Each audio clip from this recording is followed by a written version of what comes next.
Oh, no, could I change phone? I realize I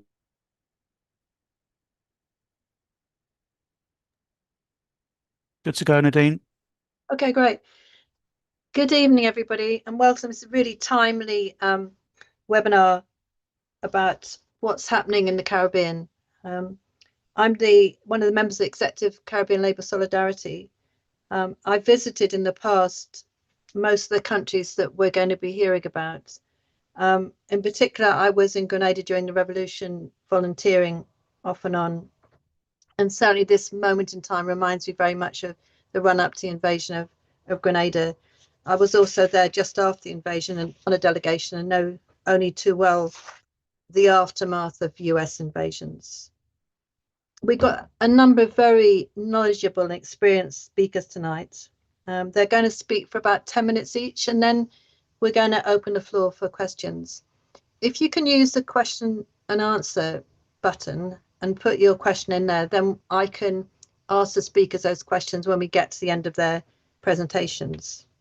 There are unfortunately two of the speakers we'd hoped to be here who for different reasons can't be here. Chester Humphrey was hoping to be here, but actually is involved in in a industrial dispute, and therefore he's not able to join us. He didn't realize the timing of this meeting. And also David Denny was going to speak, but he's actually in Caracas at the moment and isn't able to join us. But we have four other really excellent speakers. I'm going to begin with Joseph Antoine, who's from Grenada, and he's a founder of the Friends of the Earth in Grenada. He's been active in lots of other issues in Grenada: development, social work, early adult education, culture and human rights. He's most recently been one of the delegates to the international delegation of the People's Summit in Belém in Brazil. And he's participated in a number of international conferences related to Friends of the Earth over the years. So Joseph, what we've asked is for people to talk about how the present situation with the US attacks on the small boats and amassing around Venezuela will, in your view, impact on Grenada, but also more widely, if you wish. Joseph, over to you. You've got 10 minutes. Okay. Thank you very much, Nadine. I must explain that I'm at the moment in Dhaka, Bangladesh. I've been here for over a week now, attending meetings of Friends of the Earth International, Friends of the Earth Bangladesh. And we just finished today, so I feel a bit exhausted. In fact, it's midnight here now. So what I'll try to do justice by, as someone who's been intimately involved in opposition to the American invasion of Grenada, and also recently its incursion in the Caribbean and the illegal killing of citizens of the Caribbean. I would say that, the Caribbean Sea has always been more than a body of water. Long before the first colonial warship punctured its horizon and militaries began treating its waters as a chessboard for global strategy. The sea sustained a rich world of indigenous mobility, diplomacy, international, interregional trade, and cultural exchange. The Kalinago and Taino, from their South American origin, actually from today's Venezuela and Guyana origin, were navigators of the Caribbean archipelago. They crisscrossed the waters in canoes and pirogues, carved with technical precision and environmental intimacy. The voyage connected the Caribbean. The voyage connected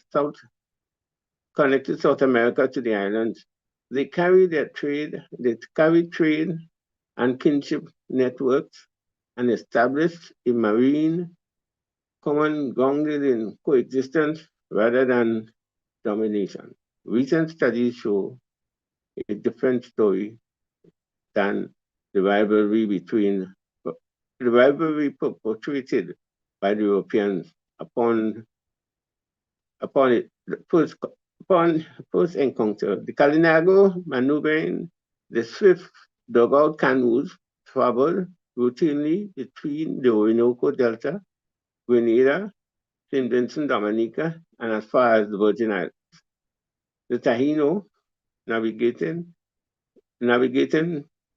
Paraguas large enough to carry dozens linked to Hispaniola, Jamaica, Puerto Rico, and Cuba in constant motion.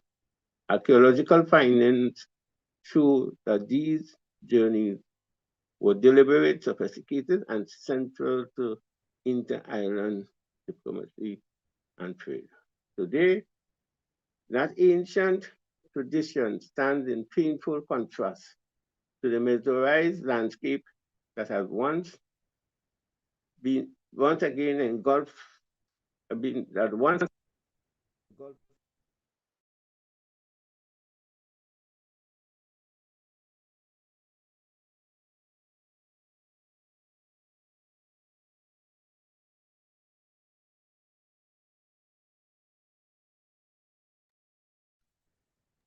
Nadine, you're Ben, can you see if you can get Joseph back?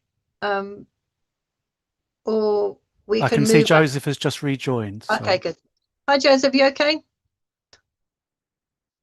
you want to unmute? Joseph, unmute. Yeah, please excuse me. I think I should change the phone. The problem might be with the phone. Can you give me 2 seconds to change the phone? Are you there? How long will that yeah. How long will that take you, Joseph? Well, just about maybe less than 2 minutes. Let me see if I have the phone in front of me now. Why is this happening? Meanwhile, if people want to put any questions they've got already in the question and answer function, or even if they're in the chat, if they can't do that, I'm not sure the chat's open.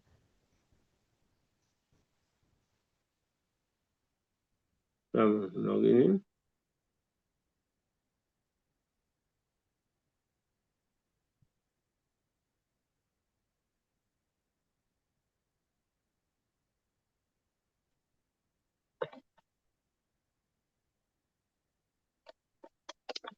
So if I leave the other one. Okay. Are you going to have feedback? So let me leave this. Let me leave it. Okay. You're muted still. Okay, go again, Joseph. Yeah.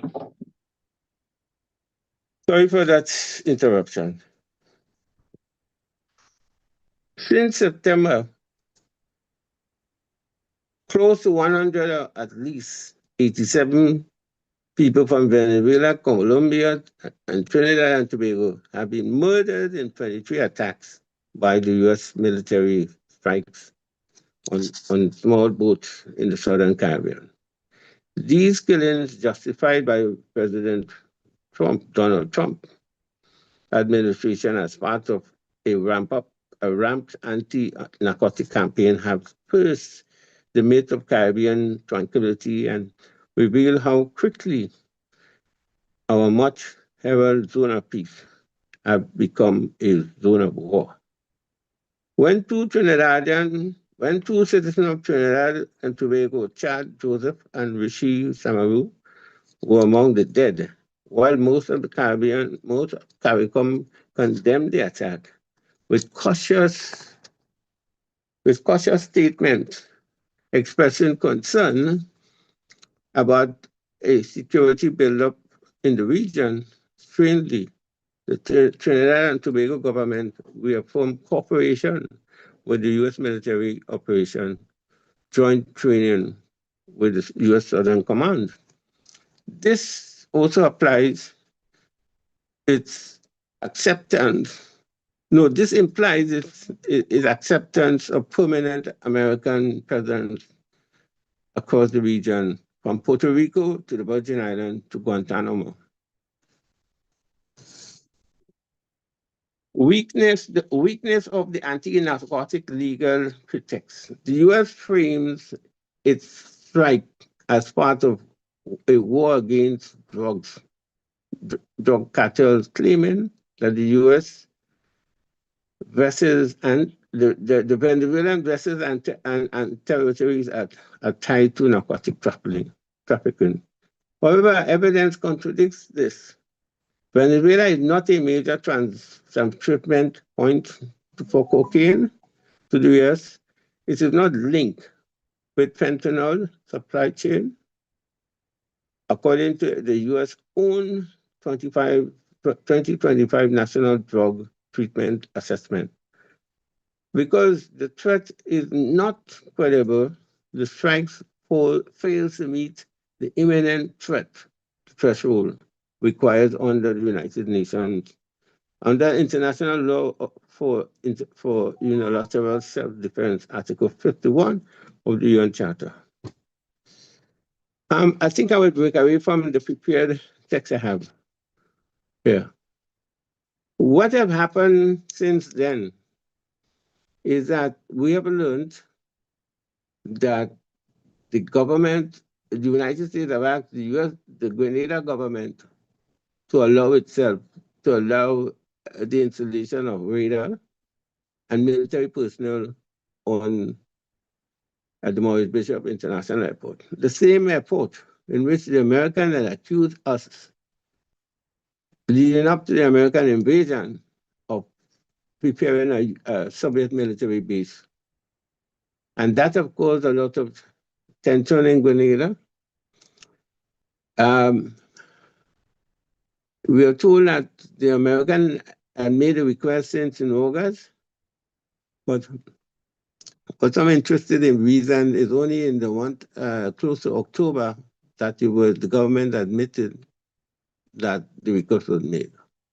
At a recent lecture in Grenada, the Law Bar Association, one of the theories that has been advanced by some people, and at one time I believed it, that the reason why Grenada didn't give a direct yes or no question was because it was weighing all the pros and cons, but also it was responding in a way that is unexpected, and that is delay.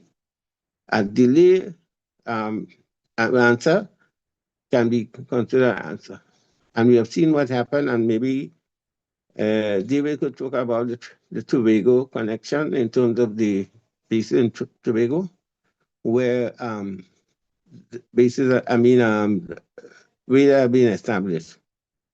But what is significant is the kind of conversation that have been triggered in Grenada, and the sense of of unity at one point, when people across the spectrum had sort of put aside their political differences and were saying no to that, no to U.S. No to U.S. Let me drink some water. Sorry. No to U.S. radar. Sorry. So the question is, what have happened since that request, or even Trinidad going into bed with the U.S.? What have happened? Certainly, it has caused fracture in CARICOM. It has questioned our whole sense of sovereignty, and it brought a level of distrust among people about the leaders in the Caribbean. Even in Grenada, people have been trying to speculate whether we had signed on and whatever. I think Grenada might be faulted for how it handled the situation in terms of it waited until the news, the media break the news, and then it did admitted that a request was made, but some people believe it was a diplomatic move. And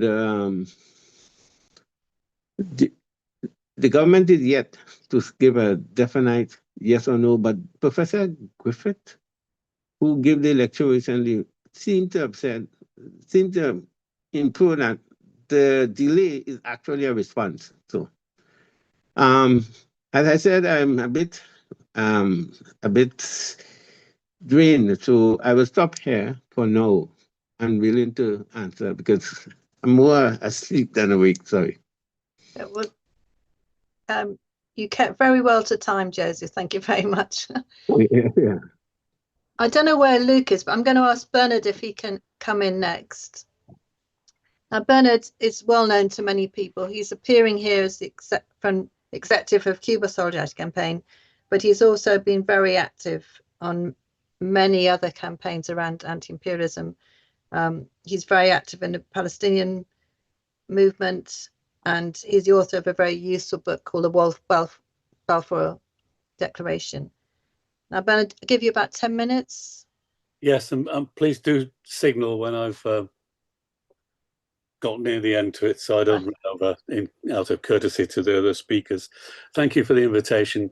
I think this is an extremely important meeting, and I think the whole issue, clearly all of us share the view that this is very important because it's not just an issue that relates to Venezuela. It's not just an issue that relates to the Caribbean, but in my view has global implications in terms of the trajectory of United States imperialism and its attitude across the world. You saw in 2018 that Donald Trump, making a speech to the United Nations General Assembly, was quite candid in saying what his perspective was for the future, and that was to say that it was based on the Monroe Doctrine of 1823, that in other words, whatever happened in the Western Hemisphere was only something that happened with the permission of the United States. And what we're seeing, I think, is the practical implementation rather, of those desires that he has, not merely to hegemonize the Caribbean area, but also the whole Western Hemisphere. And I also think it relates very much to the United States position vis-a-vis global politics, in particular, the competition and challenge that the United States perceives, which is a reality, not just a perception, from China as a growing economy, which it believes is threatening the US in that field. So when Trump made the statement calling for, or as it were, asserting that the Monroe Doctrine was going to be the guiding line for which the US policy would develop, it was repeated not just in his kind of demagogy at the General Assembly, but in real terms by people like Laura Richardson, the former United States general in charge of the US Southern Command, and her successor, Admiral Alvin Halsey, talking about the way in which the whole of the Latin American region was important because of the colossal resources that exist there, not only oil, but gold, other precious metals, rare earth minerals, vast reserves of fresh water under the continent, and so on and so forth. And those ambitions, if you like, were clearly integrated into the kind of perspective that military figures were articulating as to how they should orientate towards the whole of the region. I think it's true to say that, you know, to me, the words of Fidel, whose 100th anniversary, Fidel Castro, whose 100th anniversary we will commemorate this coming year at the United Nations General Assembly, were very true. And that was that what America feared was not the Cuban Revolution, but the Latin American Revolution. In other words, the assertion by the peoples of the Caribbean and Latin America of their right to self-determination, their right to control the resources of their countries and to develop them in the interests of their own populations. And this is what we're seeing from the US. It has nothing to do with challenging or trying to disrupt the flow of narcotics from Latin America to the US, in my view.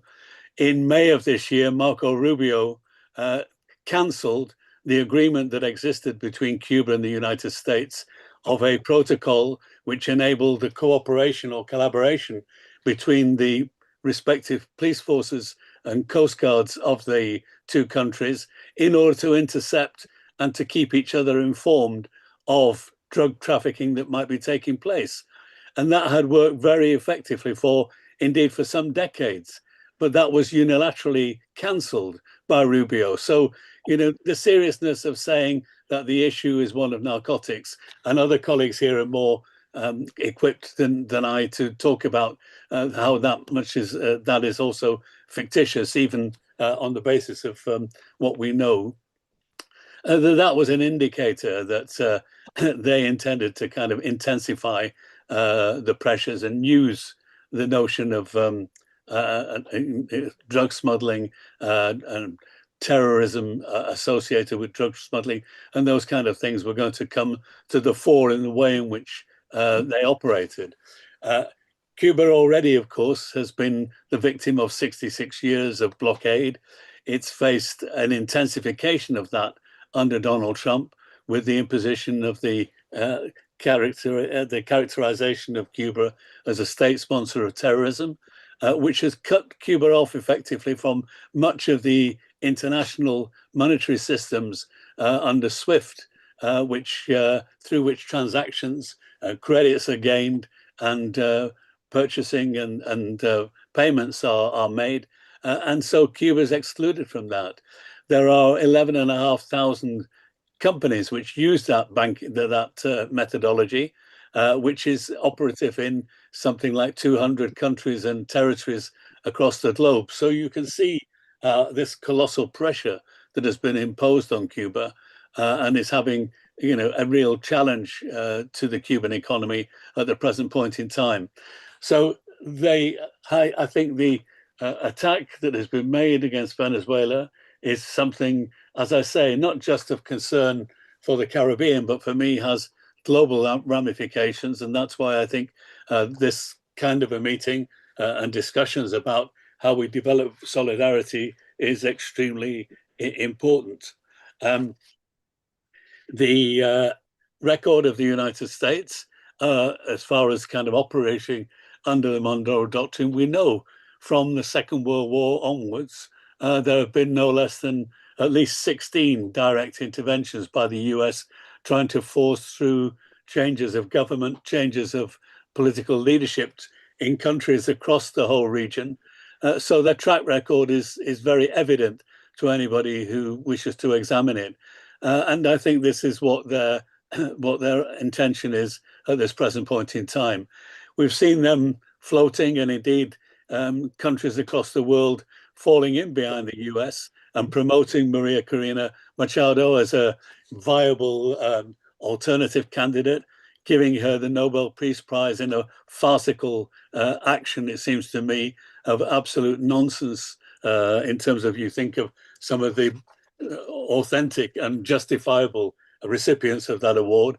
And this is all part of creating a notion, a scenario by the United States of legitimacy of this person as a figure within Venezuelan politics. And I'm sure Francisco and other colleagues on the call will elaborate on that much better than I can in terms of saying just how seriously we should judge someone like that and what her real support is, because in Venezuela, the opposition is not homogenous. There are differences even within those who nevertheless oppose President Maduro. So the idea that there's a simple, straightforward replacement that they can get seems to me to be highly dubious. But the important thing is, and quite rightly, there have been mobilizations in Venezuela, and those mobilizations will be, I'm sure, met with solidarity from Cuba, which has been quite adamant in its stance, has made absolutely clear what its evaluation of the actions of the United States are, and I'm sure in whatever way it can, will continue to express solidarity with the people of Venezuela. I'll conclude in just saying that from the point of view of the Cuba Solidarity Campaign, we echo the comments that have been made by the government of Cuba. We are firmly condemnatory of what has happened and of all of the slurs and innuendos and charges, false charges that have been leveled against the Venezuelan government and the Venezuelan people. And we express, as do the Cuban government, our solidarity with the people of Venezuela and, of course, with the people of the whole of the Caribbean and Latin America, who I think are by implication threatened by this, because it's a question of Trump waving a big stick and saying to anybody else who actually seeks to assert their own right to develop their economy and their political structures in ways that they feel are appropriate to their own countries, will be threatened by, or his intention is to threaten them and to say you can do only that which is approved of by the United States of America.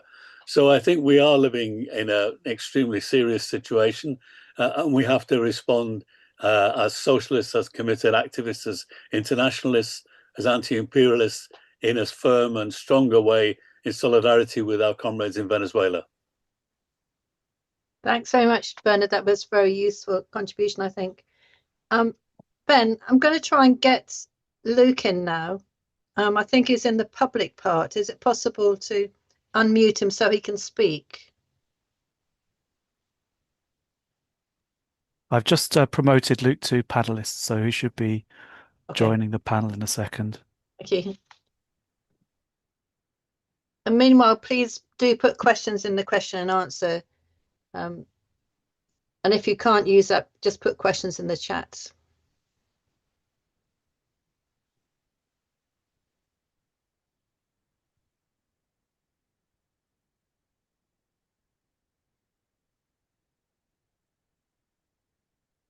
Luke's in, I think, now. Hi, Luke. Luke Daniels is president of the Caribbean Labour Solidarity. He's somebody with a very wide experience of Caribbean politics. He originally comes from Guyana. He's lived in London for a long time and has been involved in a lot of solidarity work, and in particular with reparations for transatlantic chattel slavery. Luke, I'm going to hand over to you. Thank you very much. Can you hear me? Yeah, you've got about 10 minutes, Luke. I can hear you, yeah. Oh, great. Thanks. It's been a real problematic getting onto this meeting because I've switched providers, and I think there's a little battle going on between the providers. But I managed to catch some of both speakers, and I would like to maybe just deal with this in a way that is more emotional than rational. I feel like we're dealing with a irrational man in the White House, and his behavior really is, it's been very difficult for me to try and prepare a rational statement to deal with him. Every day the situation seems to change, and with this recent seizure of a Venezuelan tanker, just really says, what we're dealing with. It would be nice to think that this is just one American president who's behaving in a crazy manner, but we know throughout history they've been as horrible as each other. But this one seems more determined to show how racist and how genocidal he can be. I think it was no accident that they have allowed the Zionist government to genocide the people of Gaza, where Trump could see no genocide, but a few white farmers in South Africa, he declares a genocide and charges the South African government and challenges them and opens the door for those who were threatened with genocide to enter the USA. At the same time, he's denying third world people from getting visas to enter the United States. and not only visas, but people who are flee persecution. We can just look to Haiti. They've just removed the special status for Haitians to be able to seek refuge in America. And there's no country more deserving of that. When you think about the hurricanes, the volcanoes, the amount of times the Americans have invaded that country and stolen the resources. And they continue now with lots of crimes, and it's a very difficult place for Haitians to live. So many are fleeing. That status has been removed from them. So many now will face deportation. We see the same action for many Caribbean people living in the United States, living in fear, afraid to go to work or play or even shopping or school because they don't know if a loved one will return home or if they will return home from such a trip, with the ICE people grabbing, or the National Guard grabbing people off of the streets, in the fashion of the old days of slavery, when there were slave catchers out there just targeting people who dared to run away from enslavement. Now, he's made this position very clear now with the Trump corollary, which is leading on from the Monroe Doctrine and also from another corollary that was promoted, I think, by Roosevelt. So we now see Trump's, as somebody said, this one's on steroids. Now he's chastising and telling off the European countries for being too soft in immigration, because by allowing black and brown bodies in, somehow that's an attack on civilization. We know that there are theories within the Americans that somehow they're being diluted. Whiteness is being diluted by these black and brown bodies. He's boasting about being able to enforce the wall that he's built to keep Latin Americans and others out from entering the States from the South.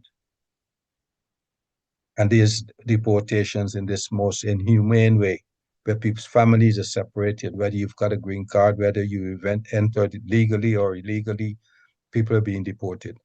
People are being imprisoned in the most horrible conditions and forced to live in fear. As he promotes this theory about it being a dangerous thing for black people to be mixing with white, as it were, and to be in the United States. There's displacement theory, as he puts it. And he has promised during his election that he will enact it. But maybe people didn't believe, because we know many Latinos, many blacks, many Caribbeans voted to put him in power. And now we see the end result of it. But it shows in some ways the lack of the political awareness that we have failed in some ways to get our people to understand the nature of imperialism and the nature of the United States. We know that this is not about a drug war. They've been doing drug wars for the last 30 years, maybe. It's an unwinnable war. But we know this is about oil. We see a desperate United States for resources and prepared to take it at whatever cost. And we face the most frightening time in the Caribbean, in my opinion, that we need to mobilize and fight. An attack on one is an attack on all. Our sovereignty is at stake. If Venezuela falls, the whole region will go.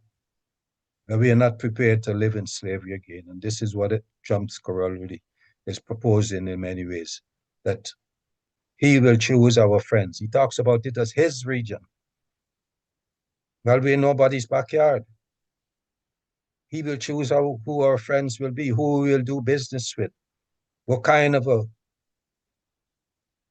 economic or political systems we will have in our countries. Well, the Maroons were able to defeat the British in Jamaica, at least for times, by guerrilla warfare. Other countries have. There's always resistance. we will have to show resistance throughout the Caribbean.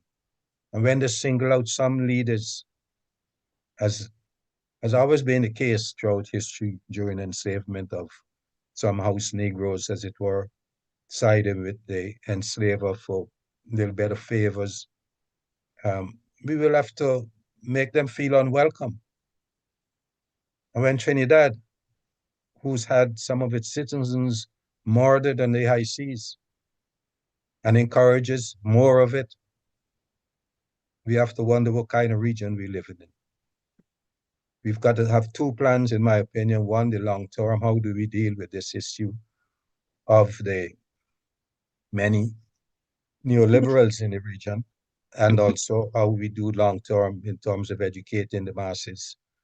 And as Nadine mentioned earlier, reparations for slavery for me is one of the key areas that we need to use to educate the masses about what enslavement meant, was the reason for it, how the imperialist countries managed to conduct that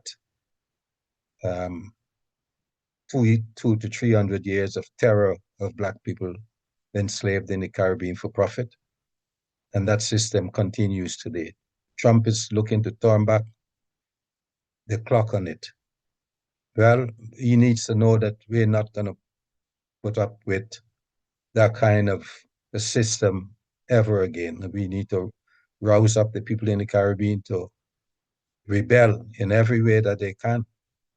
And we, in London here, we've been actively picketing the high commissions that we feel are colluding with the Trump administration. And we note as well that Guyana's probably got troops on the ground already. And we want to persuade them to desist from supporting the American administration in the oppression of the whole region. We've heard about the zone of peace, which is not being respected in any way by Trump. And it seems very hard to see where the defense of the people of the Caribbean is coming from. The United States have deliberately, over the past generations, undermined and weakened the United Nations. They've been unable to step in and stop the genocide of Gaza. We can't rely on them coming in to stop what Trump is proposing in the Caribbean. We will have to find new ways of fighting the imposition of imperialism in our region. I think I'll stop there for now. Thank you. Thanks very much, Luke.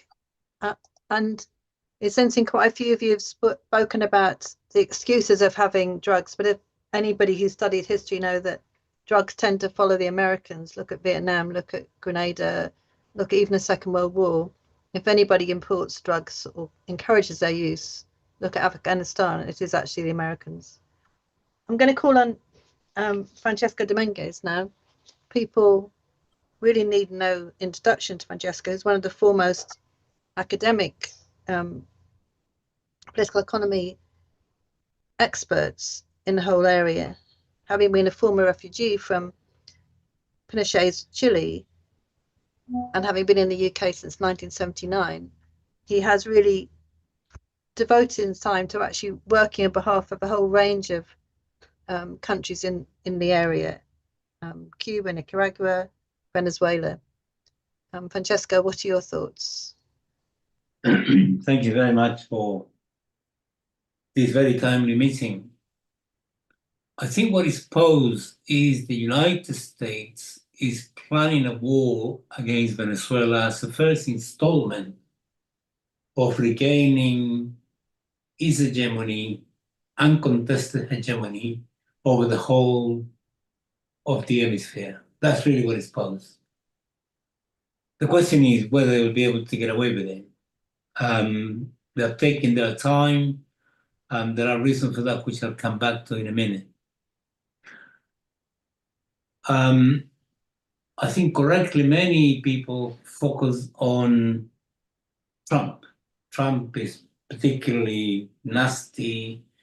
He's got fixations, he's too extreme, and so forth. And that is true. But I think what is even more true is that in whichever way he's expressing it, he's expressing the imperatives of US imperialism, which is in severe decline.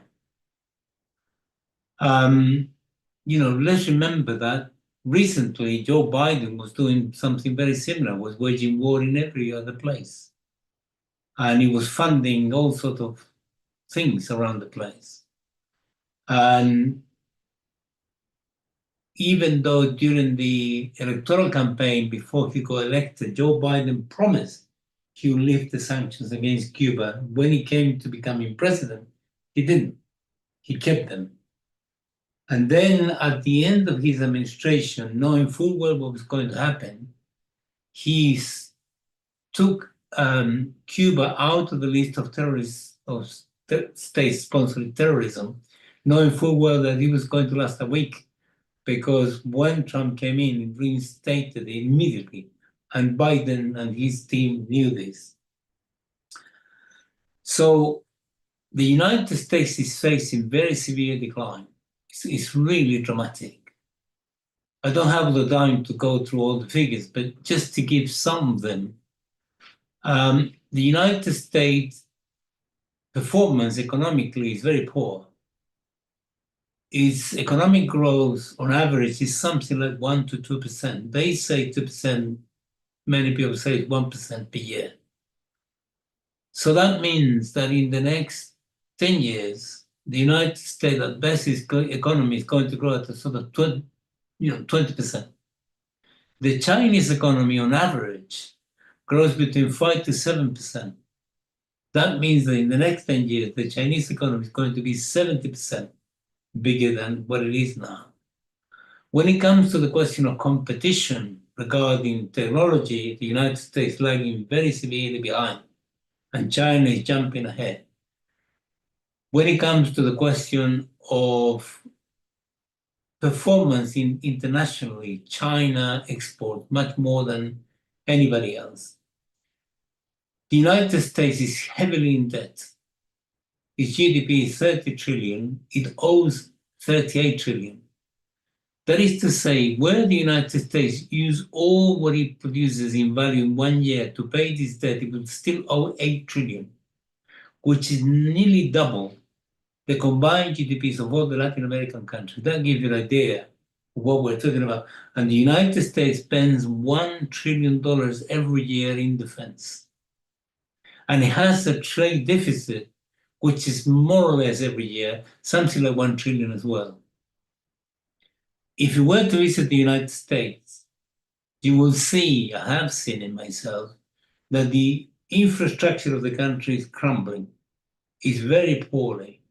That affects, railways, electricity stations, motorways, the whole lot, bridges and so on. If you were to visit the subway or underground in New York, you will see what I'm talking about. So the United States, in order to resolve these difficulties that it has every year, any government, what it does is it increases the debt by issuing bonds, which now are losing interest in value internationally.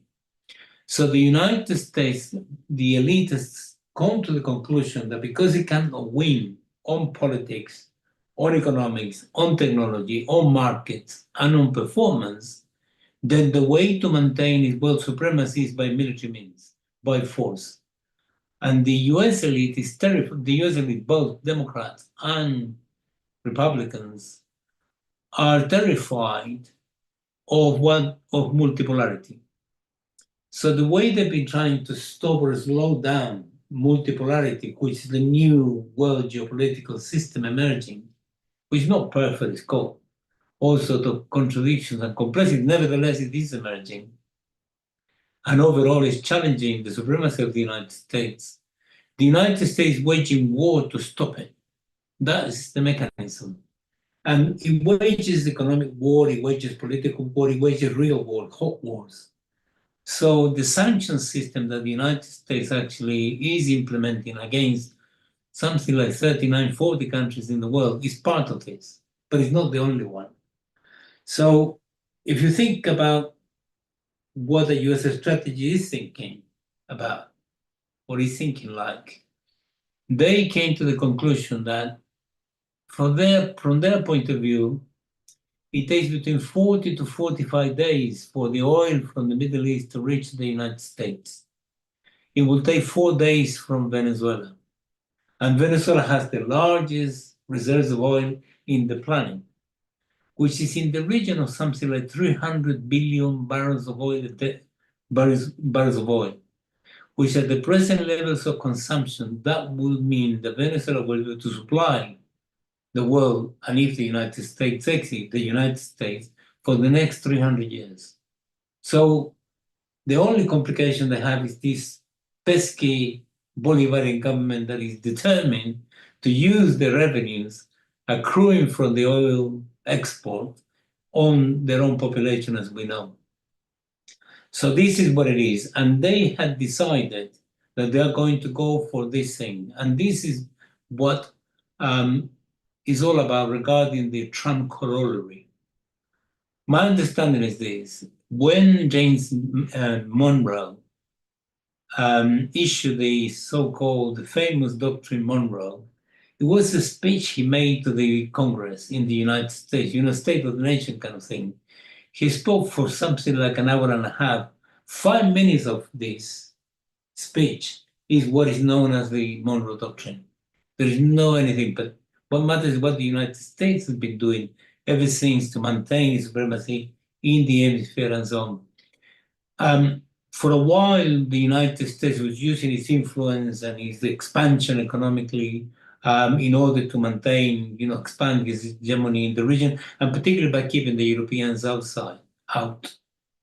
But very soon, by the end of the 19th century, being powerful enough, the United States decided to go for, invasion, military intervention. It intervened militarily in Cuba in 1898. It occupied Puerto Rico in the same year. It went to the Philippines and did exactly the same, then invaded Dominican Republic, then invaded Haiti, and then, did everything that we know that was done. I don't have the time to go through all of them, there's too many. So what Monroe did became gunboat diplomacy. And this is referred to as the Roosevelt corollary. That's what Trump is doing. He's basically announcing he's going to use gunboat diplomacy. And there is nothing more clear than the deployment of this terrifying fleet. If you think about this, if you are in Venezuela, I'm quite surprised that the Venezuelans are very calm. But if you have 16 warships, if you have B-1, B-52 bombers, if you have helicopters, if you have, the deployment of military assets in Puerto Rico, in Trinidad and Tobago, in Guyana, and in other places, then it would be very well, plus a nuclear submarine, plus the USS Gerald Ford aircraft carrier, which is the largest in the planet that can take between 75 to 90 F-35. So this is really what it is. And that is what it's really about. And in this period, they exerted their power by, blowing up small boats, more than 20, killing 87 people in what is clearly extrajudicial killings, which is a war crime. Now, the complication they have is this: they expected, with all this intimidation that's been being ratcheted up, one day after another, with all sorts of statements being made by Trump, including the closing of the airspace of Venezuela, which sounds like extremely dangerous. It sounded like, the bombardment was going to start next day. They expect us to produce some cracks in the unity of the Bolivarian system. They expected some generals to defect. They expected some split in the ruling party. They expected, tensions within it. And what happened is the opposite. And that's why all of this is taking place. Now, when it comes to the question of Venezuela being a narco-state, which has been the justification for this deployment of the war fleet, we know from the United Nations Office on Drug and Crime, which produces a report every year with extreme details of exactly where the routes, the amounts, the countries, where exactly it is involved. It's the most reliable report on this matter, which is something in the region of 300 to 400 pages. They reckon that between 87 to 92% of the cocaine that reaches the United States does it through the Pacific.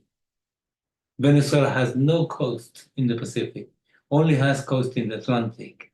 And also the same office of the United Nations reckon that between 5 to 8% try to make it to the Caribbean through Venezuela, using Venezuela as a transit, which is not all of it makes it. Then they certify Venezuela with having no laboratories to produce cocaine or drug of any kind. They say that the contribution of Venezuela to the fentanyl drug trafficking is zero. And they said that Venezuela has no illegal cultivations at all.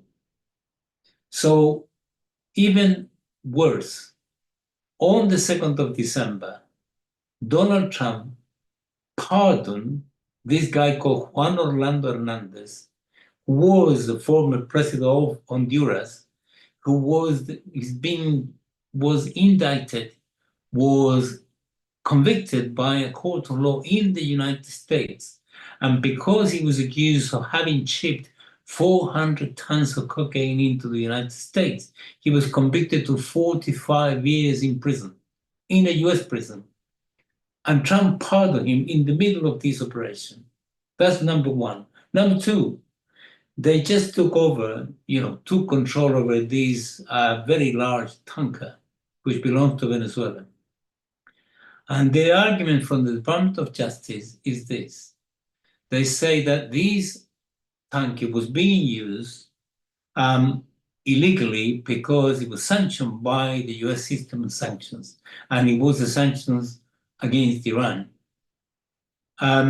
Now, Trump, on the 23rd of October this year, that is to say very recently, he pardoned this guy whose name is Chan Peng Chao, who is from Canadian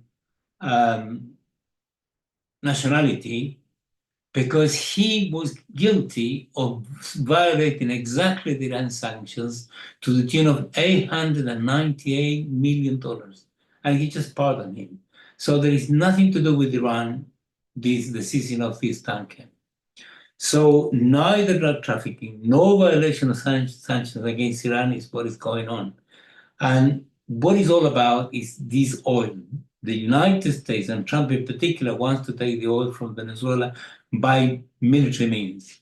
So what we are doing, what Venezuela has been doing with a very skillful diplomacy, they've been trying to isolate quite successfully the United States politically on this question. It got support from the United Nations, from the United Nations experts, from the G77 and China, from Russia, from the CELAC, the Commonwealth of Latin American and Caribbean countries, from the CELAC, European Union Summit, from the Puebla Group, and so even from Leo XIV, the Pope actually made statements about this. And in that sense, I think this has worked very well. Over here, without a statement from the Venezuela Solidarity Campaign, we so far got 34 parliamentarians who actually opposed the war. And also we got several general secretaries from trade unions and so on. And then we're getting more and more. We have more than 2,000 signatures already. This is growing all the time. So that is where we come in.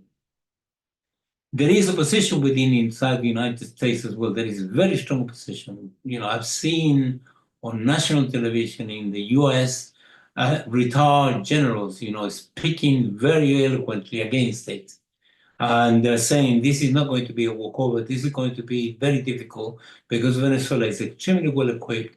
The people are mobilized. It's deployed everything it has, and it's got plenty of stuff. It doesn't mean to say, it's going to be able to win a war against the United States. But the amount of deployment of the United States is not sufficient, according to the generals, to actually do the job of destroying the Bolivarian government. So this opposition expresses itself in the Democrats and part of the Republicans, and certainly several committees, which are important committees who are saying this is not right, and they're saying no war, no war, no war. So what is posed for us in Latin America? Where the United States get away with it, that is to say, were it to be successful in destroying the Bolivarian Revolution, God forbid, the first thing that we will see will be carnage of an unprecedented scale. They will eradicate Chavismo and the Chavistas brutally, absolutely brutally. Because during the sanction system between 2017 and 2020, as a consequence of such a push was deliberate, more than 100,000 people died. In Chile, the Pinochet dictatorship in 17 years assassinated 5,000. So this, what they have done to Venezuela, they were prepared to assassinate everybody, was the equivalent of dropping bombs on civilians who are completely unarmed. And this is disgusting, and they were really encouraging this, and so on. But as I was saying, were they to actually take it, God forbid, the first country that will be immediately attacked will be Cuba, guaranteed. And they would use absolutely everything. Let me put it sort of rhetorically, but truthfully. I think sections of the United States elite would like to do to Cuba what Israel has done to Gaza. That's what they would like to do. If you were to read the Colin Powell report on the transition to democracy that was produced at that time within George W. Bush administration, that's exactly what was in the document of 492 pages. So this is the problem. And finally, this is the problem. I'm discussing with people in Venezuela and with others and listening to the generals, retired generals, and the criticism raised against it. And the Trump administration is being in a corner now because it finds it very difficult. It's losing ground politically enormously. So time is on our side. This seems to be the conclusion, certainly by many Venezuelans I've talked to. However, the problem for Trump and company is this. Their predicament is this. Are they going to go back to the United States empty-handed and being slaughtered politically by the Democrats, which would be disastrous for the Republicans administration, with, a diaspora from the Republicans, splits all over the place, the MAGA movement will break up, God knows what else will happen. And this is what is posed for them. So therefore, there is a very strong incentive from that point of view to actually go and do something nasty. And this is the difficulty. And there are two schools of thought within the administration, and I'll finish with this. One is, let's go for it. This is the opportunity, and the window of opportunity is closing down. So let's go for it right away. And the other one is to say, if we go in there, it will be a quagmire, we'll be in trouble, and then, how the hell do we get out of it? So this is a direct attack on the sovereignty of Venezuela, and the implication where they get away with it, they will attack the sovereignty of the whole of Latin America, and they will colonize. They will turn our countries into colony. This is really what is posed. So it's in everybody's interest, certainly here in the UK, in Europe and elsewhere, to ensure that we oppose this. And therefore, anything that can be done should be done. And I'm calling on everybody who belongs to a trade union, to a branch, or to any association, to any organization, to sign our statement, which is one of the bases with which we want to ensure that we influence the UK government here.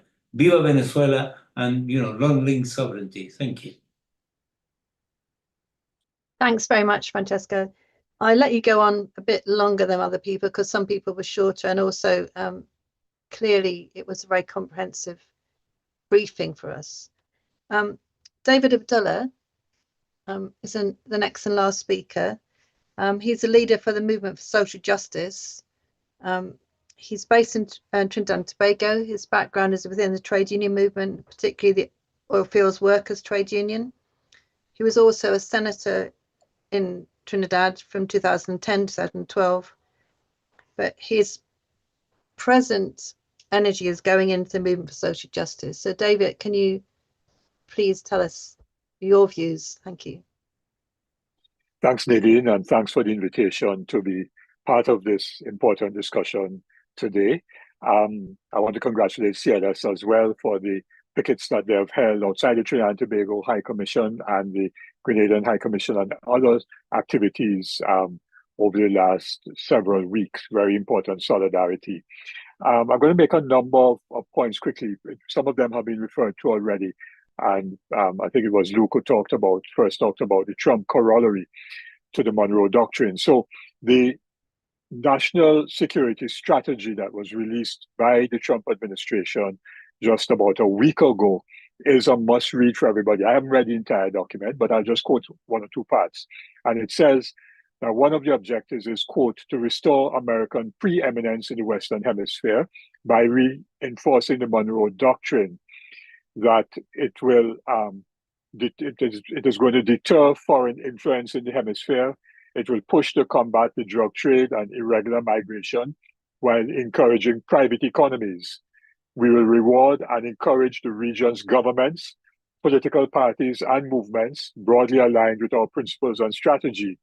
We will deny non-hemispheric competitors, read China, and Russia, non-hemispheric competitors, the ability to position forces or other threatening capabilities, or to own or control strategically vital assets in our hemisphere. This Trump corollary to the Monroe Doctrine is a common sense and potent restoration of American power and priorities consistent with American security interests. So they're very clear, unambiguous, very explicit about what the intentions are. A number of the speakers, Francisco, spoke about it. Everybody has referred to it in terms of ensuring that the US controls this hemisphere totally, and that it keeps out China in particular, Russia to a lesser extent, out of the region, that the wealth of the region continues to be extracted, or that which is not now extracted will be extracted by private economies, meaning US private companies, multinational companies, and they will work with governments, parties, and movements that align with them. And that speaks to some of what is happening in the region as well. So we need to be clear about this national security strategy by the US. The second point I want to make is with respect to the Prime Minister of Trinidad and Tobago, Mrs. Kamala Persad-Bissessar. She has had a long-standing foreign policy position which has been hostile to President Maduro and the Bolivarian Revolution.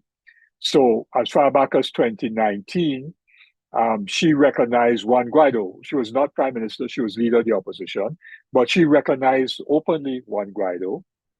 Not only that, she supported, or called rather, for sanctions by the United States to be brought against Trinidad and Tobago when Vice President of Venezuela, Delcy Rodriguez, visited the then Prime Minister, Dr. Keith Rowley, here in Trinidad. This was during COVID. And she wanted the US to sanction Trinidad and Tobago because Delcy came on a plane, a Venezuelan plane, that was apparently sanctioned by the US. Of course, we have to understand that those sanctions are illegal because they are not the result of any UN Security Council resolution. These are unilaterally imposed sanctions by the United States, and in some cases by European countries as well, like the UK, which continues to hold illegally Venezuela's gold in the Bank of England. So she's had that long-standing foreign policy position. So it was not surprising when she became prime minister that she supported Washington's agenda. In fact, when Trump was inaugurated in January of this year, she praised Trump to the high heavens, said that this is what America needed. Trump was the right president, that Biden and the Democrats were too woke. So she was actually commenting on internal US political policies and so on of past and future governments, and was critical of DEI and things like that, which of course now people in the US recognize how far the Trump regime is going with the Project 2025. So she was very clearly going to be in the camp of Washington, and in particular with Trump, even before she became prime minister. So we have to understand the policies now and positions now in that context of that trajectory. The third point I want to make is that Trinidad and Tobago, because of the statements by the Prime Minister, has become complicit in the extrajudicial killings, because the very first strike on September 2nd, she said, kill them all violently. You know, she had no problem with so-called narco-traffickers, alleged narco-traffickers being killed violently, all of them. Now, why is that complicit? Quite apart from the fact that these clearly are extrajudicial killings and are contrary to international law, and that is murder. In fact, murder. What some people are calling a double tap is not really a double tap, because on that first killing on September 2nd, the two survivors were there for some 40-45 minutes afterwards. So it wasn't a double tap. Is normally when you strike once and then immediately strike a second time. This was one strike, and then survivors were then killed, which is a war crime, a clear war crime. And these things are now being well ventilated in the US media, traditional media, as well as by both Democrats and Republican members of the Congress. So this has created quite a firestorm in the US, but the Trinidad and Tobago government has become complicit in that because of Mrs. Prasad-Bissessor's statements. Not only that, but she keeps making all kinds of statements that just have no basis, although she's a senior counsel, what you call in England now a King's Counsel. She makes statements that just have no basis in law. So she now says that if these boats were in international waters and were not flying a flag of a particular country, then they could be deemed pirates and then would be open to being attacked because they're engaged in illegal activity. Of course, that's nonsense, because many small vessels do not fly a flag, but they're registered in a country, so which is very different. So if a vessel is not registered, you might seem to be in violation of international law. But if you do not fly a flag of a country, it does not make you a pirate. And therefore, that was another foolish statement that had no basis in law. So she keeps doubling down on these positions and getting herself deeper and deeper, or going down deeper and deeper in the rabbit hole on this issue. The other point about it is that the installation of a radar in Tobago at the A&R Robinson, A&R Robinson International Airport in Tobago, this is clearly a U.S. military asset. And all the reports, I don't have time to read them out now, but there was a report in the Trinidad and Tobago newspapers a few days ago, which quoted a radio broadcast out of the U.S. Guantanamo Bay radio station. Of course, Guantanamo Bay is something that we have to say U.S. out of Guantanamo Bay. But so Specialist Second Class Natasha Chevalier Losada, speaking on that radio station, said, quote, American military forces have installed an AN/TPS-80G/ATOR system in Trinidad and Tobago. The surveillance system primarily functions as aerial surveillance, but officials say it can be used in U.S. conflict with Venezuela. Tobago is approximately 70 miles from Venezuela's Paria Peninsula. She then went on to say, quote, that the manufacturer Northrop Grumman said the system is able to, quote, detect, track, and target the world's most sophisticated airborne threats in highly contested environments. The system has a 360-degree maximum range, approximately 170 miles for air surveillance and tracking. And if you go on the Northrop Grumman's website, you will see what this piece of military hardware and software is all about. So it is not about, well, let me put the other way around. Mrs. Prasad-Bissessor made all kinds of statements trying to take the people of Trinidad and Tobago for fools. She said that at first there were no U.S. troops in Trinidad or Tobago, that the planes came in to do some work on the runway or some road repair, quote unquote, which was a nonsense statement.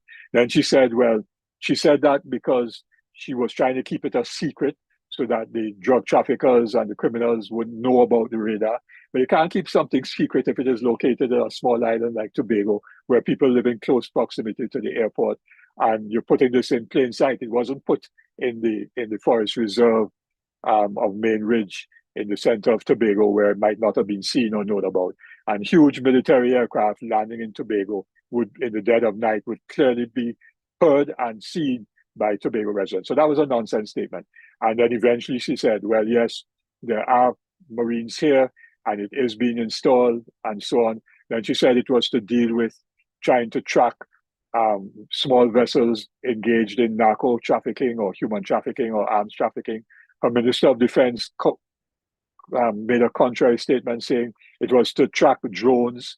And then she now says it is to track vessels that are engaged in the illegal transporting of oil contrary to sanctions. And she made that statement just a day before the US seized the tanker coming out of Venezuela.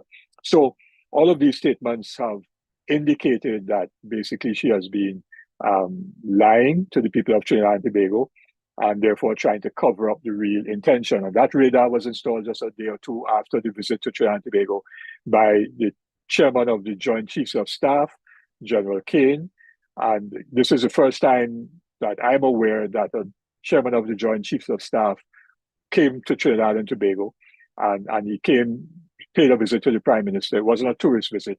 It was clearly part of his assessment of the Caribbean's situation with respect to the US preparedness for whatever military action it wanted to carry out against Venezuela. Because he also went to Puerto Rico, as Francisco says, where there are many jet fighters and bombers located in a reactivated base in Puerto Rico, recently reactivated. And you also visited at least one of the naval ships that are in the Caribbean Sea. So all of that was part of his assessment for whatever the US is planning to do. So we have to see, therefore, where we are in this situation. And the fact of the matter is that the US is planning something. What that is not absolutely clear. Whether it is a direct military attack, as Francisco laid out, that would be extremely damaging to the United States because body bags of Americans will go back to the States. It could be an attempt at some surgical assassination attempt by drone or missile against President Maduro and other leaders of the Bolivarian government, coupled with Navy SEALs going in as a strike force and so on. It could be that attempt at some surgical attack. That is also problematic because even if they were to take out one or two leaders, the PSUV, which is the ruling party in Venezuela, United Socialist Party of Venezuela, is not a one-man or two-person show. It is a well-organized party with cadre in all over Venezuela, thousands of members and so on. And so the response to that is going to be very significant. We have seen a heightened sense of nationalism and patriotism and mass mobilization. People, older persons, even members of the opposition have been signing up to join the militia as a demonstration of national defense of national sovereignty and of Venezuela's independence and of Latin American independence, as Venezuela is the home, of course, of Simón Bolívar, the great liberator. The seizure of the oil tanker raises an issue that I had spoken about some time ago, which is the possibility of a Nicaragua-type blockade. We must never forget that the Regan government blockaded Nicaragua during the first Sandinista government period. And that, of course, was deemed illegal by the International Court of Justice, but the Americans didn't care about that. So whether there's going to be a naval and air blockade of Venezuela in an attempt to further strangle an economy which has been growing faster than any other economy in Latin America, which has, recovered in terms of food production. So they're now producing most of the food that they need in Venezuela, and other social programs are moving apace. The democratization in terms of of the institutions of popular power, the communes and so on. All of that is happening. And so there's major progress taking place in Venezuela. So whether the naval blockade and other kinds of actions are meant to once again really strangle the Venezuelan economy, prevent its sale of oil internationally, whether it is Chevron out to the US or to Russia or to China in particular, and therefore create great economic hardship or great economic hardships, trying to provoke social unrest and therefore bring about upheaval against the PSUV and President Maduro's government. That could be an option. But all of this, and I want to end with this point, has created the opportunity for movement building. It was, of course, first of all, solidarity with the people of Palestine and against the genocide being carried out by Israel and the crimes against humanity, the war crimes carried out by Israel. And that generated a huge amount of global solidarity and movement building. And this issue, certainly for us in the Caribbean, has created the opportunity to begin a movement building around an anti-imperialist theme. Young people, some of them are coming forward. Regional networks are being strengthened or developed. The Assembly of Caribbean People launched in early September a petition campaign. We got over 600 signatures. Of some feminists in the Caribbean launched a signature campaign by organizations. They got over 100 organizations to sign on to that. We in Trinidad and Tobago launched another petition campaign. I think we gotten over 2,000 signatures so far. So there's movement building taking place. It's slow because we're coming from behind, but it is presenting an opportunity for progressive people, for those engaged historically in anti-imperialist struggle, to seize the moment, build movement, raise consciousness, and especially work amongst new generations of activists and create Caribbean solidarity, which is very important because CARICOM is very deeply divided at this point in time. And I'll end with there, and if anybody has any questions about CARICOM's deep divisions, I'll be quite happy to elaborate on that in the Q&A. Thank you very much. Thanks very much, David. We haven't had a lot of questions in the Q&A as far as I can see. There was a question early on about what people can do in the UK or the US. And David's just posed another question about CARICOM. I'm going to ask the speakers to address those two particular questions, but also if they want to mention anything that other speakers said, which has now made them think again or got another issue. So I'm going to begin with Luke. Yes. And then go into Bernard. Yeah. Great. Thank you, Nadine. Now, the couple of questions come up. One of the things in my little talk, I attacked Trump a little bit, and I think that's really important that we discredit him as much as possible because he really is a nasty fellow, misogynist, racist, and very openly parading it in a way that is actually encouraging others to do the same. Now, if I can just go back to one of the posters we had on the picket in Trinidad, or the Trinidad High Commission was, to remember it clearly, Kamala learned to say no to the pussy-grabbing Trump. And it's important to people to be reminded that he's also being implicated in the Epstein files, all have not been released yet, and there's probably more to come. And his relationships with women has been problematic throughout his lifetime. And we know he's been attacking women who have been high profile.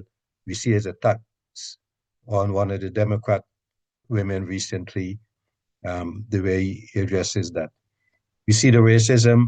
There's an attack on our mayor here in London continually, and it's got a racist basis to it. Within the United States, he has removed many high-profile Black people from positions of power, or attempted to, in many cases. And we know he carries on the campaign against Black people generally, not only in America, but worldwide. He calls our countries shithole countries. I don't think he's ever been to Africa in his terms of office. I think that's almost true. But then, and I say he's also irrational because, we see on the one point, on the one hand, he's saying this is about drugs, and then it has been pointed out, he releases, convicted criminals who've been peddling drugs. And right now, I don't know if some of you might have seen with the football, World Cup football to be in America, he's now brought into play conditions that I would be surprised anybody would want to go to that shithole country of America, to tell the truth. The Border Protection Agency just published, said it would also require phone numbers used by visitors over the same period, email addresses used in the past decade, as well as face, fingerprint, DNA, and biometrics, names, addresses, birth dates, and birthplaces of family members, including children, will be required to. And these, anybody trying to enter will have to show that they do not bear hostile attitudes towards its citizens, culture, government, institutions, or founding principles. You'll have to be jumping many hoops to enter the United States to watch football. Many footballers must be in distress in the UK at the moment as to whether they will be admitted. Imagine you've just liked some video that's come your way or something. All of this will have to be experienced, not only over 5 years, but 10 years, possibly. And not only you, your family members. I can see there's going to be a low turnout at these World Cup matches. So, the irrationality of the man himself. I mean, the effects on the region for me is another thing that concerns me greatly. Should a war start, imagine they're closing Venezuela's airspace, the whole Caribbean airspace almost will be closed. What will happen to the other countries that depend on tourism? That will be, serious problems there. So if there's a war, there's going to be refugees, there's going to be migrations, it's going to put enormous strain on the whole region. So this is not just about a war in Venezuela, it's about a war in all of us. And I think how we organize and how we combat it is the challenge. And it's great to hear David saying there's real opportunity for movement building. One of the movement buildings that I see is really right there at the forefront right now, and I'm not sure how much it's being taken up in the Caribbean. We in the UK certainly trying to build our contacts within the trade union movement, within the working class movements, within the grassroots movements, to fight for reparations. And I think there's real opportunity in the Caribbean to raise people's awareness about the imperialism, about that period of enslavement, about where they've been separated from the African continent, and the way as well that the internalized racism is affecting our regions, not only around violence, but also around health issues, with the incidence of diabetes and other diseases that were the direct result of slave diets or that period of enslavement. And I stop there. Thanks. Thanks, Luke. Bernard, I'm going to ask you next to respond to anything that's come up, and also the question about what can we do. Yes, I just wanted to pick up, I think it was David who was talking about the impact that the war on Palestine has had internationally in exposing the role of imperialism in denying the rights of the Palestinian people to self-determination, and that has been legitimized by the United States and the colossal gifts of money and arms that has been given to Israel to carry out that vicious suppression, of course, with the complicity of the British government.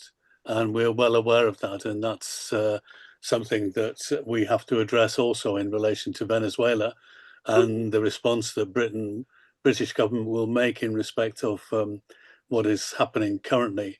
and that's a challenge.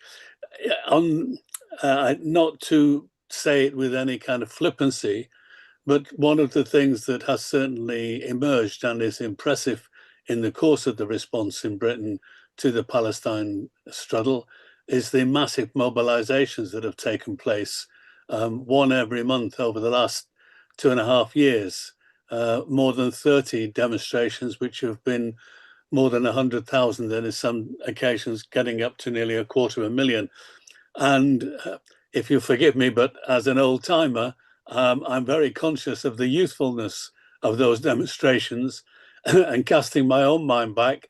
They're reminiscent of the Vietnam Solidarity demonstrations that we had, the demonstrations that we had against apartheid, when I think a whole generation witnessed and saw and came to understand just exactly what imperialism was and which side of the divide, if you like, they were standing on, and that was against those imperialist attacks that were being launched.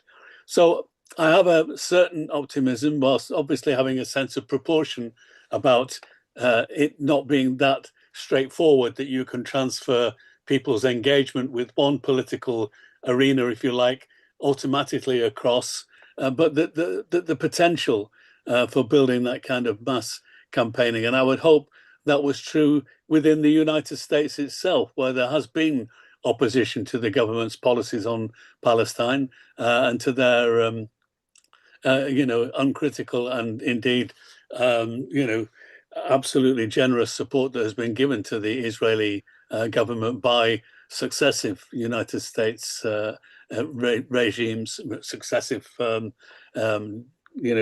United States administrations. So at that level, I think the potential is there. I think in another respect as well, we've seen on the Palestine demonstrations, and I'm sorry if I'm being a bit parochial for a moment, but just reflecting, and I think it may be echoed elsewhere, although obviously I defer to other comrades on here, whether what I say is true or not. But it's been very noticeable on the Palestine demonstrations, the mobilization of the Muslim communities who have understood and seen the implications of what is happening. And one of the things that has happened recently, and I don't know, maybe Luke, you have a view on this, is that certainly in response to Hurricane Melissa, there has been a response amongst people that I know anyway, within the Jamaican community, to the devastation that was wrought there. And I think a certain heightened sensitivity and awareness of, if you like, the heritage amongst younger people that they have and the connections that they have. And I think we ought to be looking to see, are there ways in which we can engage with that kind of sympathy and empathy that's been expressed as a result of that devastation that took place, in order to give it a political focus and a political perspective in terms of kind of responding to the British government and the British government's attitude. That's a bit, and I'm sorry, Nadine, if that's a tad parochial, if you like, but I'm sure that could be replicated elsewhere. And certainly I do think that there is an urgency. I agree with Francisco's comments about building out, engaging with the trade unions and so forth. And I think we should be as ambitious, if you like, as possible, because I think the potential is there, but also there's an absolute immediacy and urgency with which we have to do these things. I think that time is of the essence, that if we can galvanize a real response here in Britain, however modest, some public demonstrations, some other forms of activity that we can engage in, and that's, not to disrespect what has already happened, but can we amplify that? Can we build that and develop that? And I would hope that we can. And, if that is something that occurs elsewhere, and I don't see why, links that people have through various campaign organizations, that message cannot be delivered, and other people elsewhere globally can become involved. Because I do, as I said earlier on at the very beginning, I think this is these developments have global implications, because it is obviously principally and primarily about Venezuela, then it's about the Caribbean, then it's about Latin America, but it is also about every neo-colonial situation that exists internationally, that it's absolutely vital that the USA is defeated in its attempt to overturn the Bolivarian revolution of Venezuela. Thanks very much, Bernard. That's really helpful. David, I'm going to come to you now, and perhaps you could look at the question that's been raised about divisions in CARICOM. I think you touched on it before. Yeah, sure. I just want to make two other points in relation to what we've just discussing. One is that I think there is a division in objectives between Trump and Rubio. They both want to end the Bolivarian revolution. Trump, because he wants to get the resources, that's his focus, and of course to reward his friends and so on with access to making money. Rubio has another objective, I think Francisco raised it, which is really to end the Cuban Revolution. And Rubio would see the ending of the Bolivarian Revolution as an important hurdle to cross to be able to get to Cuba. So I think we need to always factor in Cuba in this discussion because Cuba is central to what Rubio would like to do. And of course, by not just Cuba, but then reversing any of the progressive left of center political movements and governments that have come in. For example, Trump's interference in the elections a week ago in Honduras by openly saying that this is a candidate who you must vote for. If you don't vote for this candidate, right-wing candidate, then the United States would punish Honduras with stopping financial flows, et cetera, imposing tariffs. And that leads me to the second point in terms of one of the challenges that we face in the Caribbean. I'm going to speak specifically about the English-speaking Caribbean for mobilization is the fear that some people have of speaking out because they could lose the visa to go to the United States. And we actually had the Minister of Homeland Security here in Trinidad and Tobago a week ago or 2 weeks ago calling on the United States Embassy, believe it or not, to have the US government, State Department, cancel the visas of Trinidad and Tobago nationals and or their green cards, with permanent residency in the United States, if these people are found to be speaking out against US policy supported by Trinidad and Tobago of going after so-called narco-traffickers in the Caribbean, because that is destabilizing the efforts.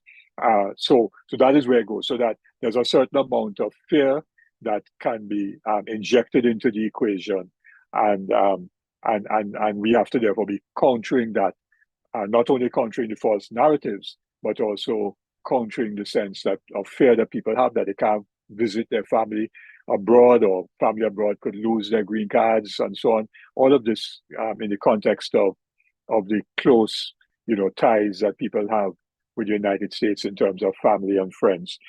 Coming to CARICOM now, what we've been seeing is the resurgence of what in the 1980s was known as the Caribbean Democratic Union, the CDU, where the parties of Edward Seaga, the GLP in Jamaica, Tom Adams in Barbados, Eugenia Charles in Dominica, and others formed a coalition of political parties. This was unheard of previously. Coalition of political parties opposed to the Grenadian Revolution prior to the end of the revolution on October 19th, when Maurice and Jackie and the others were assassinated. And then subsequent to that, in support of Washington's policies in the Caribbean. So we're seeing a resurgence of that with the elections in St. Vincent and the Grenadines, and then the elections in St. Lucia, where, and I'm just going to quote a junior minister in the Trinidad and Tobago government to hear what he has to say. Well, two ministers. One is a senior minister, the Minister of Energy, who said, and this is a quote in one of the Trinidad newspapers of November 29th. So the Energy Minister, Dr. Rudal Munilal, said yesterday, the people of St. Vincent and the Grenadines, quote, punished former Prime Minister Ralph Gonsalves for his criticisms of Prime Minister Kamla Persad-Bissessar in respect of Trinidad and Tobago's stance on the military operations in the Southern Caribbean Sea. He said other CARICOM leaders should take note. Then a junior minister, one went on a frontal attack before the elections on Prime Minister Gonsalves and his family because his wife and two of his children bought apartments, owned state constructed apartments here in Trinidad and Tobago, although Ralph then said that his wife and children are actually Trinidad and Tobago citizens and therefore entitled to buy. But so that was a frontal attack by a junior minister in the Ministry of Housing prior to the elections. And then another junior minister said the following: the coalition of interest, which is what the UNC government is known as in Trinidad and Tobago, would win in St. Vincent and Grenadines, St. Lucia, Antigua and Barbuda, Kamla sweeping the whole Caribbean, said this minister, Philip Edward Alexander. The yellow is the code fever, which is one of their campaign slogans, is infectious. Every citizen of CARICOM seeing the changes that the people of Trinidad and Tobago are benefiting from. Now that we chase the red rats out of town, and they want that for themselves and their children. When UNC wins, which is another one of their campaign slogans, everybody, the whole Caribbean seeing it. Kamla Prasad Bissessa has changed the face of the Caribbean.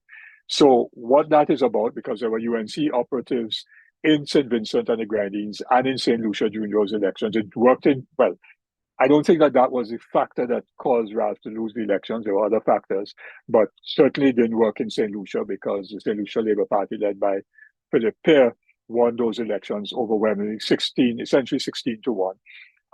But there were also operatives of the Jamaica Labour Party in both St. Vincent, but certainly in St. Lucia and possibly as well in St. Vincent and the Grenadines. So we are seeing this, and that is consistent with the national security strategy, where the US said clearly that they're going to work with governments, political parties, and movements that are broadly aligned with their interests. So we've seen that developing, and it therefore means that apart from a kind of anti-imperialist popular movement that we are trying to build, there may also now need to be alignment of political parties that are taking a different position. And it was interesting to note that for the swearing of Prime Minister Philip Pear in St. Lucia last week, Friday, the Prime Ministers of Barbados, Antigua and Barbuda, St. Kitts, Dominica were present, and Ralph Gonzalez also went. So you're seeing a kind of coalescing there. And it is notable that CARICOM has only made one statement about the US military intervention. That was on the 18th of October under pressure. They made that statement and they've been silent since. And that is an indication of the deep divisions in CARICOM. And CARICOM essentially has been neutralized as a regional body on this very important issue, which impacts every single CARICOM country as well as the whole hemisphere.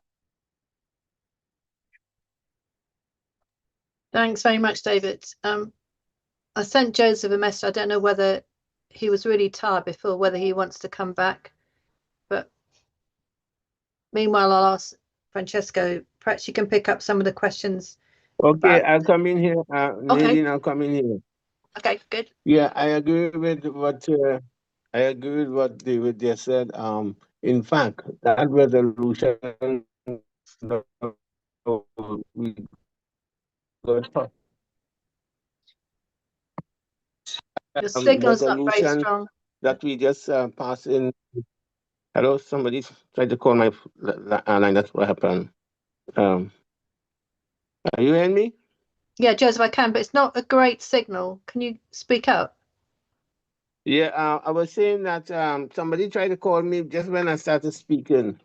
Anyway, I was saying I agree with what the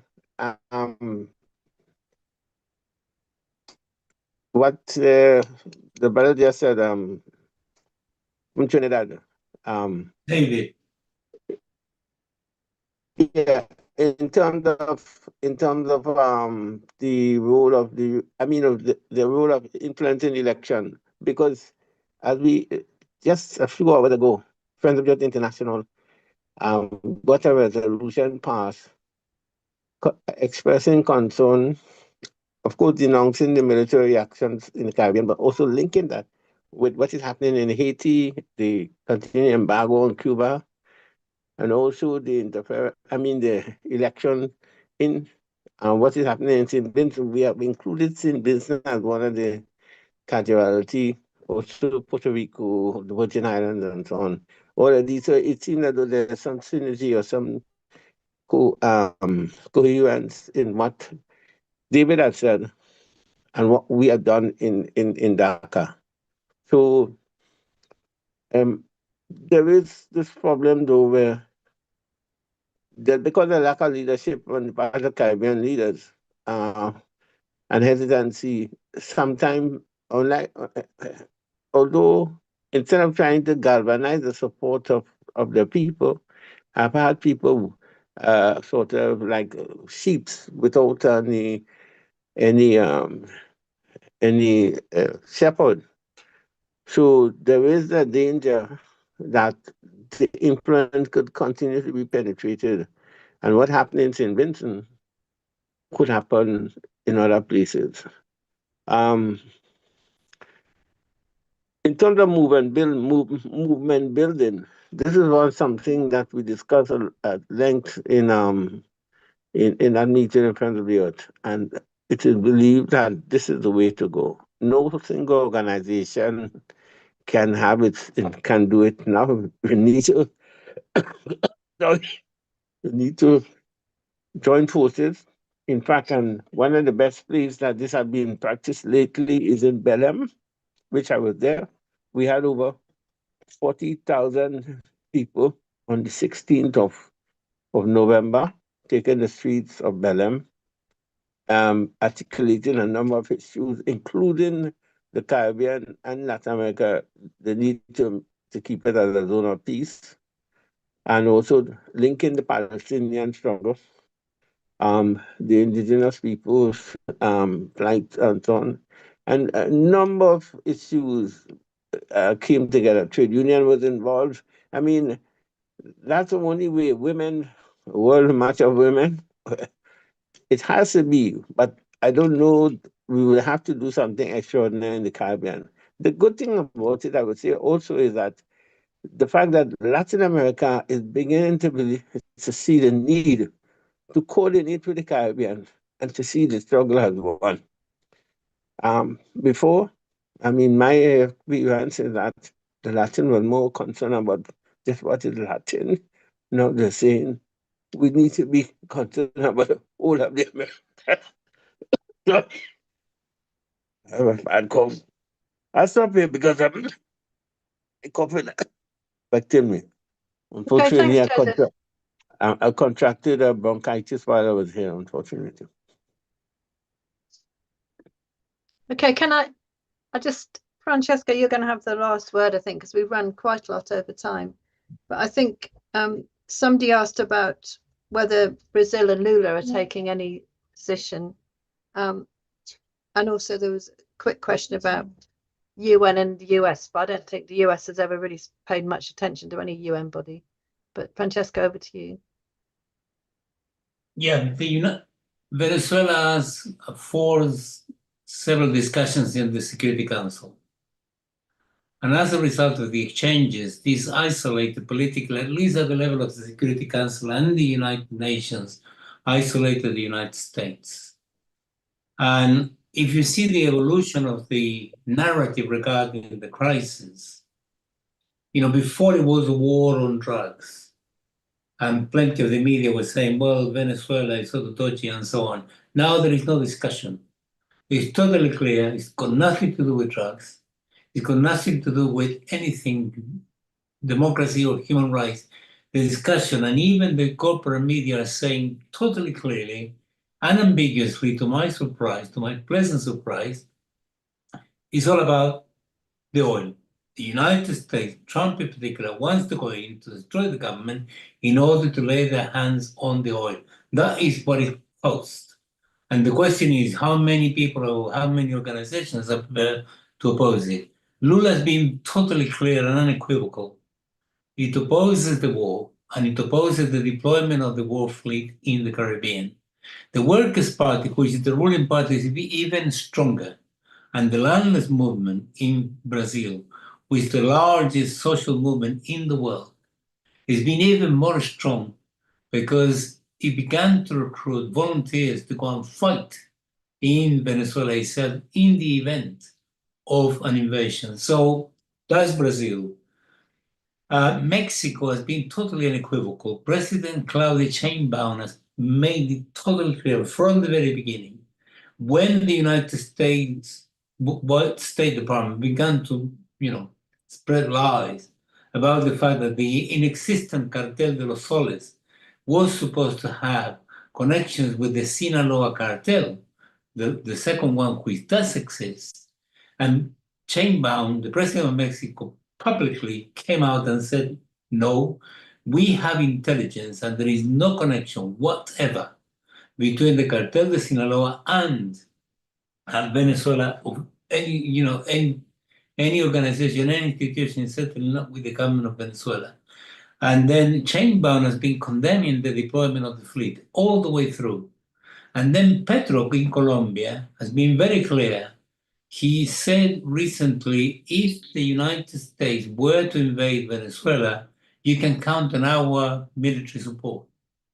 And Maduro responded to him by saying, if the United States were to come for you, for Colombia, you can count on our armed forces. In other words, they're united. And at the beginning of the crisis, at the beginning of the deployment of the war fleet, both countries actually mobilized 25,000 troops to the border, their common border on both sides. So 50,000 were there in order to prevent paramilitaries, which obviously are in cahoots with the United States and the right wing, to prevent them from doing any damage.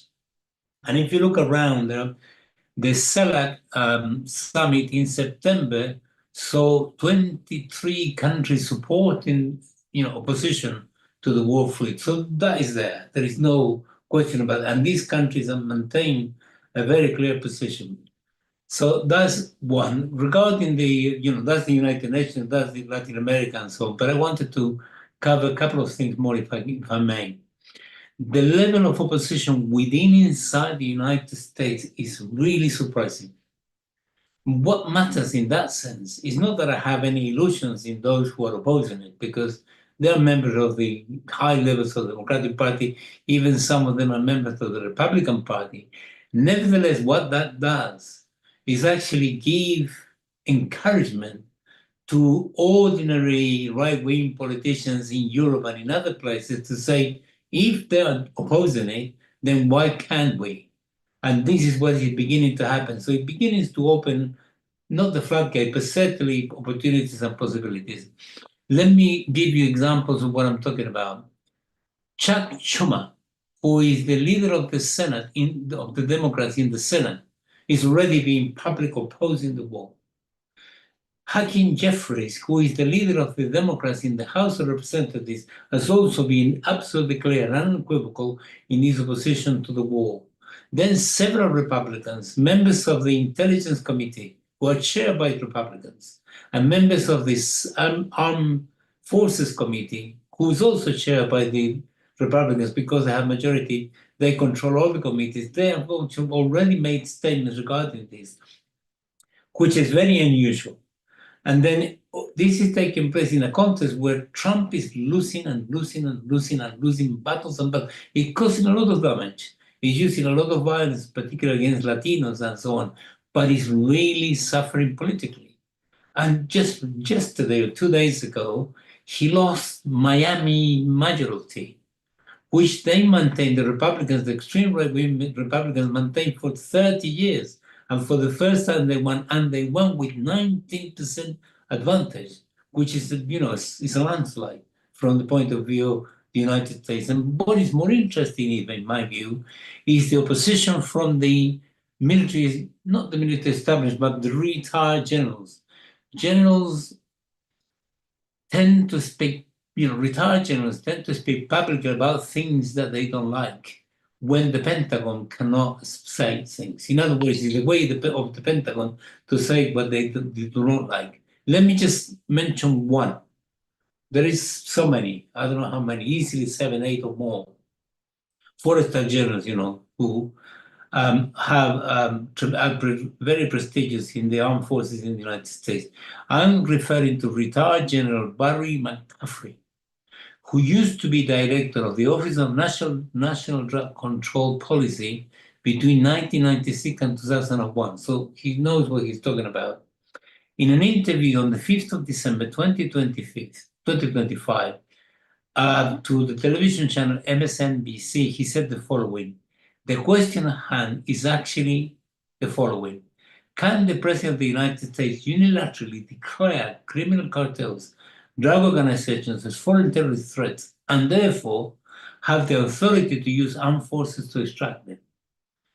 He went on to say the US war fleet deployed in the Caribbean Sea cannot have any significant impact on cocaine production, most of which comes out of Colombia. It is not a force that has any validity to a law enforcement operation. And he ended with this phrase, which I nearly fell off the chair. He said, we got to direct our attention to what is a threat facing the United States, a lawless president. That is the tone of what they're saying. So the opposition there is extremely important. The more we oppose outside in the rest of the world, the more we encourage, more of them actually to come out and say things, because there seems to be pressure within the Republican Party to oppose the war openly because of the dangers that the military action against Venezuela by the United States represents. One small final point, but very important one. The United States cannot offer anything to Latin America. It's not offering anything. It's offering military bases. It doesn't offer technology. It doesn't offer credit. It doesn't offer investment. It doesn't offer anything. All it offers is military bases and pillage and brutal repression. You have the example of Milei in Argentina, which is being sponsored, in every possible way by the United States. You have the example of Ecuador, President Noboa. This country is the worst possible country in terms of security, when it was one of the best recently. And, the number of killings and so on taking place, it became a narco-state itself. That's another example. And what the United States tried to do with Colombia before Petro was another example of what this. So that is the problem. And the United States itself, within internally, domestically, can offer anything to a population. If you look at the US debt clock, which I suggest people do, in there it says that of the $30 trillion GDP of the United States, the 1%, which is the richest, controls 20 trillion. This country is not viable as it is constituted at the moment, and therefore they're going to use brutal force. And let me put it brutally in the following way, which sometimes is worrying or worries some people. If the United States doesn't resort to nuclear war, we will win. Humanity will win. But if they resort to nuclear war, there is nothing to worry about. I'll leave it there.